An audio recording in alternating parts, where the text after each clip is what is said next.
우리 앞에 있는 말씀은요, 하나님께서 우리에게 지혜와 총명을 주셔서 그 뜻의 비밀을 알게 하셨다라고 했어요. 그리고 그 뜻은 그리스도 안에서 미리 정해진 계획이라고 했습니다. 그렇다면 그 뜻이 무엇일까? 그것이 바로 다음 절에 나옵니다. 10절에 있는 말씀, 하늘에 있는 것이나 땅에 있는 것이 다 그리스도 안에서 통일되게 하려 하심이라. 우리 어저께 제가 9절에 있는 우리나라 번역이 조금 문제가 있다. 그 중에 하나가 때가 찬 경륜을 위하여 라고 하는 이거는 10절에 붙는 것이 자연스럽다 그랬어요. 자, 그래서 다른 성경들 대부분 그렇게 번역했는데, 자, 우리가 표준 새 번역을 한번 보면은 이렇게 번역했습니다. 하나님의 계획은 때가 차면 하늘과 땅에 있는 모든 것을 그리스도 안에서 그분을 머리로 하여 통일시키는 것입니다. 이렇게 번역이 됐어요. 자, 여기에 때가 찬 경륜이라 그랬는데, 그 경륜이라는 말로 번역이 된 오이코노미아라고 하는 말은요, 어떤 사업을 경영해 간다라고 하는 그런 뜻으로, 여기서 나온 말이 이제 에코노믹, 우리가 경제라 그러죠. 경제라고 하는 것이 여기서 나온 말입니다. 자, 하나님의 경륜이 있습니다. 하늘과 땅에 있는 모든 것들, 다시 말하면 모든 우주 만물에 대한 하나님의 계획이 있어요. 이 계획은 뭐 아무렇게나 또는 아무 때나 되는 것이 아닙니다. 정해진 길이 있고, 그 다음에 정해진 시간이 있어요. 우리가 이제 기차를 보면은, 기차는 뭐 아무렇게나 잘 가고 싶은 길을 따라가는 게 아니잖아요. 딱 정해진 선로가 있습니다. 그리고 아무 때나 가는 게 아니잖아요. 정해진 시간이 있어요. 우리 하나님의 경륜이 마치 이와 같습니다. 우리가 그 정해진 시간을 카이로스라 그러는데, 그 시간이 이제 된 것을 성경에서는 때가 찼다 이렇게 번역이 됐습니다. 때가 찼다. 우리가 성경에 보면 때가 찼다, 때가 찼으니 이런 말씀이 많이 있잖아요. 자, 우리가 새벽 기도회를 새벽 5시 30분에 시작을 합니다. 그러면은 5시 30분 딱 시간이 되면은 찬양 인도자가 와가지고 기도하면서 이제 찬양하면서 시작을 하게 되지 않습니까? 요 정해진 5시 30분이 되는 것을 때가 찼다 이렇게 말합니다. 하나님의 정해놓으신 그 시간 테이블이 있어요. 타임 테이블이 있어요. 그래서 우리는 그것을 잘 모르지만 하나님은 정해놓으신 것인데, 그것이 딱 그 시간이 되면 그 일이 일어나게 되는 겁니다. 그래서 하나님의 경륜은 이 정해진 시간을 따라서 이루어져 갑니다. 때가 참에 하나님의 아들이 육신으로 이 세상에 오셨어요. 때가 참에 그 공생애가 시작이 됩니다. 때가 참에 그가 붙잡혀서 고난당하시고, 그리고 십자가에 못 박혀 죽으시고 부활하고 승천하십니다. 그리고 때가 참에 하나님이 약속하신 성령이 임하시는 거예요. 이 모든 것들이 다 이루어졌습니다. 과거형입니다. 이제 마지막에 하나가 남아 있어요. 이제 때가 차면은, 때가 되면은 예수 그리스도께서 다시 오시는 것입니다. 그래서 재림의 때가 남아 있어요. 이 모든 것들이 하나님이 그리스도 안에서 미리 계획을 하신 것이고, 미리 정하신 시간을 따라서 이루어지는 것입니다. 자, 그렇다면은 이 하나님의 우주 경영에, 하나님의 경륜의 최종 목적지, 하나님이 마지막에 최종적으로 원하는 것이 무엇인가, 이루려고 하는 것이 무엇인가, 예수님의 성육신이나 또는 죽음이나 부활, 승천이 최종 목적이 아닙니다. 성령이 오시는 것이 최종 목적이 아닙니다. 땅끝까지 복음이 전파되고, 그리고 택하신 사람들이 구원을 얻는 것, 이것도 최종 목적이 아닙니다. 사람들은 그렇게 생각하셔요. 우리를 구원하시는 것이 하나님의 최종 목적이라고 생각하기 쉽지만 그것이 아닙니다. 예수 그리스도의 재림도 최종 목적이 아닙니다. 심판도 최종 목적이 아닙니다. 그러면 최종 목적은 무엇이냐? 만물을 그리스도 안에서 통이라는 것입니다. 우리가 10절 말씀 다시 보면은 하늘에 있는 것이나 땅에 있는 것이 다 그리스도 안에서 통일되게 하려 하심이라. 이게 최종 목적이라. 자, 우리가 이 말씀의 의미를 한번 좀 생각을 해봐요. 원래 하나님이 처음에 세상을 만드실 때 모든 만물은 다 통일이 되어 있었어요. 하나님의 창조 세계 속에 분리가 되고 외따로 떨어진 것은 아무것도 없었습니다. 모든 피조물이 그것을 창조하신 우리 하나님 안에 있었고, 하나님께서는 그 모든 것들 안에 계셔서 완전한 합일과 조화를 이룬 그런 아주 아름다운 모습이었어요. 보시기에 좋은 그런 모습이었어요. 그런데 어떻게 했습니까? 죄가 이 세상에 들어오면서 모든 것이 다 뒤죽박죽이 됐잖아요. 모든 게 다 오염이 되고 모든 게 다 나뉘어집니다. 하나님과 인간이 분리가 되고 인간과 인간이 분리되고 하나님과 자연이, 인간과 자연이 분리가 되는 거예요. 그래서 더 이상 조화의 관계가 아니라 갈등의 관계가 됩니다. 더 이상 하나님 안에 거룩한 존재들이 아니라 부패하고 오염된 존재가 되는 거예요. 그래서 아담이 죄를 짓자마자 어떻게 했습니까? 하나님이 하나님의 동산인 에덴에서 쫓아냈잖아요. 하나님과 같이 있을 수가 없어요. 죄인은 거룩하신 하나님과 같이 있을 수가 없어요. 하나님은 이 오염된 피조물과 같이 있을 수가 없어요. 아울러 우리 인간을 비롯한 이 세상은요, 더 이상 모든 세상을 친히 창조하시고 만드신 진정한 참된 주인이신 하나님께 복종하지 않습니다. 우리가 지금 세상이 하나님께 복종하지 않는 것을 보고 있잖아요. 피조물들이 더 이상 하나님의 종이 아니라 허무한 데 굴복하고 썩어짐의 종 노릇을 하고 있어요.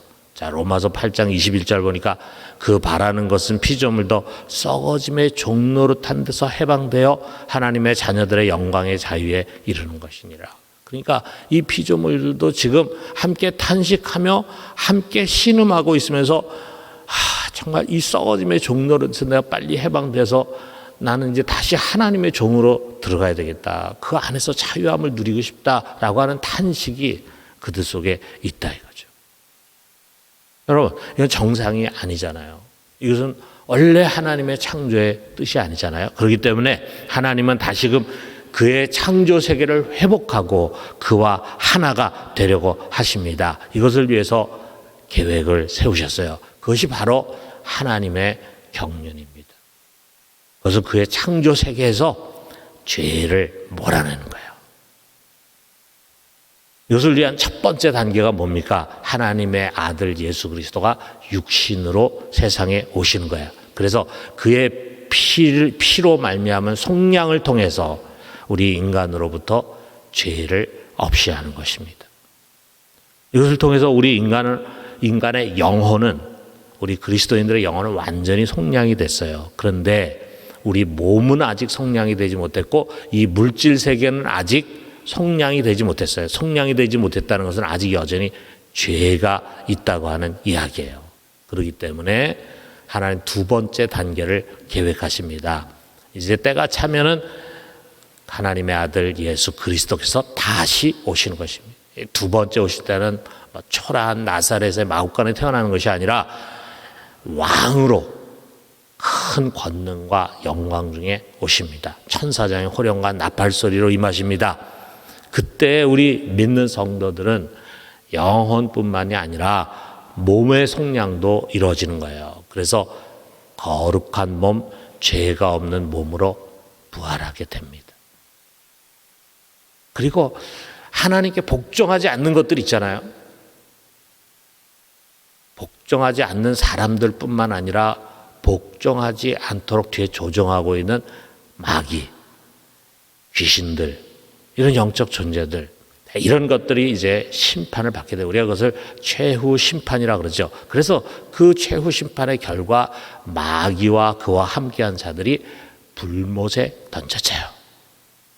그러면서 하나님의 창조 세계는 죄를 완전히 벗어버리게, 이 하나님의 창조 세계 속에는 죄가 하나도 없게 되고, 그러면서 새 하늘과 새 땅으로 갱신이 되는 거예요. 회복이 되는 거예요. 그러면서 모든 만물은 이제 주 예수 그리스도의 발 아래 복종하게 됩니다. 지금도 우리가 예수 그리스도가 만왕의 왕이고 만주의 주라고 고백하지만 아직 예수님께 복종하지 않는 모습들을 우리가 보잖아요. 그런데 그것들이 언젠가는 주님이 다시 오실 때 심판을 받게 되고, 그래서 모든 만물이 그분의 발 아래 복종하게 된다. 자, 그 순간, 그 최후에 무슨 일이 일어나는가라는 것이 고린도전서 15장 28절에 기록이 돼 있어요. 만물을 그에게 복종하게 하실 때에는 아들 자신도 그때 만물을 자기에게 복종하게 하신 이에게 복종하게 되리니 이는 하나님이 만유의 주로서 만유 안에 계시려 하심이라. 바로 이것입니다. 모든 것이 이제 예수 그리스도께 복종해요. 그때 예수 그리스도도 하나님께 복종을 합니다. 그러면서 모든 존재하는 것이 하나님께 다 복종하게 되는 거예요. 그러면서 하나님은 만유의 주로서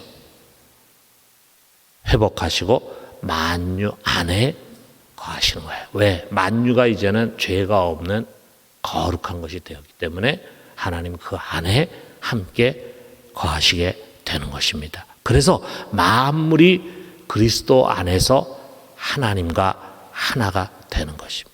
이게 바로 10절의 말씀이에요. 10절에 우리 같이 한번 읽어봅시다. 하늘에 있는 것이나 땅에 있는 것이 다 그리스도 안에서 통일되게 하려 하심이라. 여러분, 여기에 지금 통일되다라고 하는 이 헬라어가 아나케 팔라이오라고 하는 동사인데, 이 동사의 의미가 통일되다라고도 우리가 번역할 수 있지만 원래 의미가 집약하다 또는 총괄하다. 영어로 하면은 recapitulate라고 하는 말이에요. 자, 이 recapitulate라고 하는 동사의 명사형이 recapitulation인데 이것을 우리말로 총괄갱신이라고 말합니다. 좀 어려운 신학적 용어지만 굉장히 중요한 말이에요. 총괄갱신. 자, 이것을 요약하면은 그리스도께서 성육신 하심으로 병들고 나뉘어진 만물을 자신 안에 총괄하여 통일하여 하나님과 하나 되게 하고 인류를 회복하며 갱신한다. 그런 말이에요. 총괄갱신. 우리가 하나님의 경륜과 뜻은 이 총괄갱신이라고 좀 어려운 신학적 용어지만 이 한마디로 요약이 될 수가 있습니다. 여러분, 이것이 그리스도 안에서 미리 예정하신 하나님의 계획이고 성경 전체에 흐르는 하나님의 경륜입니다. 그리고 이것이 그 뜻의 비밀이에요. 이것을 우리에게 알기 위해서 그가 우리에게 지혜와 총명을 주신 것입니다.